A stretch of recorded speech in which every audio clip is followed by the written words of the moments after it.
অত্যাবশ্যকীয় সামগ্রীর কালোবাজারে প্রতিরোধে রাজ্যের খাদ্য দপ্তর সচেষ্ট হয়েছে। শুক্রবার গোর্খাবস্তিস্থিত খাদ্য ভোক্তা ভবনের কনফারেন্স হল ঘুরে বৈঠকে কালোবাজারিদের উদ্দেশ্যে করা হুঁশিয়ারি দিয়ে এমনটাই বললেন খাদ্যমন্ত্রী সুশান্ত চৌধুরী।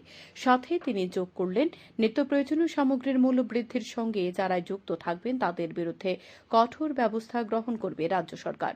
বৈঠকে তিনি বলেন, রাজ্যে পা রেখেছে বর্ষার মৌসুম, আর এই সময় রাজ্যের ভৌগোলিক অবস্থানের জন্য প্রায় সময় সড়ক পথে যোগাযোগ ব্যাহত হয়।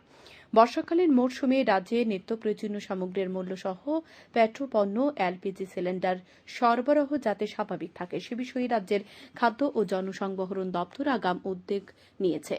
এদিন খাদ্যমন্ত্রী জানিয়েছে, উত্তর পূর্ব ভারতের বর্ষার দরুন আসাম আগরতলা জাতীয় সড়কে ও রেলপথে মালবাহী ট্রেন ও যানবাহন চলাচলের মাঝে মধ্যে ব্যাঘাত ঘটে। ফলে বাইরের রাজ্য থেকে আমদানি হওয়া বিভিন্ন জিনিসপত্রগুলি রাজ্যে আসতে একটু সমস্যার সম্মুখীন হতে হয়। ক্রেতাদের বাজারে গিয়ে কোনো রকম সমস্যার সম্মুখীন হতে হবে না এবং ক্রেতাদের নির্দ্বিধায় নির্বিঘ্নে চাহিদা মতো জিনিসপত্র ক্রয় করতে পারবেন বলে আশ্বাস দেন মন্ত্রী। তিনি কালোবাজারি ব্যবসায়ীদের প্রতি হুঁশিয়ারির সুরে বলেন, তারা সাধারণ মানুষদের সাথে কোনো রকম সমস্যার সৃষ্টি না করেন এবং সাধারণ মানুষরা যেন হয়রানির শিকার না হয়।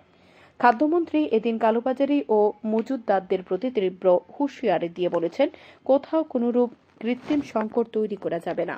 নিত্য প্রয়োজনীয় সামগ্রীর মূল্য বৃদ্ধির সঙ্গে যারা যুক্ত থাকবেন তার বিরুদ্ধে কঠোর ব্যবস্থা গ্রহণ করবে খাদ্য দপ্তর। তিনি আরও বলেন, রাজ্যের মজুতদাররা যাতে কোনোভাবে কৃত্রিম সংকট সৃষ্টি করে নিত্য প্রয়োজনীয় সামগ্রীর মূল্য বৃদ্ধি ঘটাতে না পারে এবং মেয়াদ উত্তীর্ণ সামগ্রী যাতে বিক্রি করতে না পারে সেজন্য রাজ্যের বিভিন্ন বাজারে খাদ্য দপ্তরের আধিকারিকরা তল্লাশি অভিযান ও তৎপরতা অব্যাহত রেখেছে। তিনি বলেছেন, নিত্য প্রয়োজনীয় অত্যাবশ্যকীয় সামগ্রী সহ পেট্রোল ও ডিজেল নিয়ে অযথা উদ্বিগ্ন হওয়ার কোনো কারণ নেই। প্রায় 6 থেকে 7 দিনের পেট্রোল ও ডিজেল মজুত রয়েছে রাজ্যে।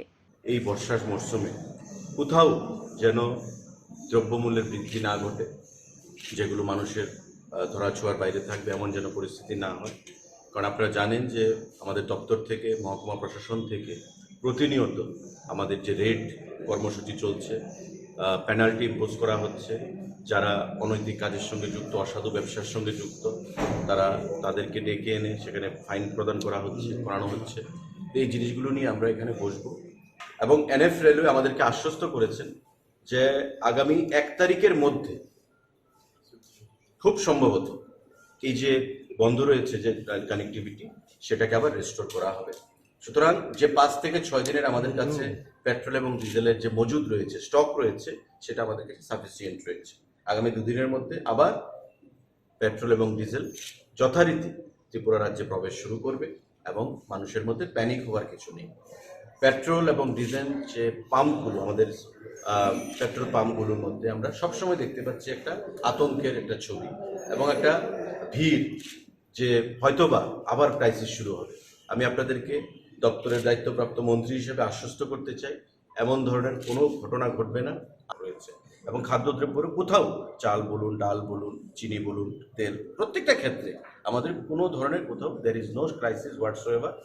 আমি আপনাদের মাধ্যমে রাজ্যের জনগণকে সেটাই আশ্বস্ত করতে চাইছি। ধন্যবাদ।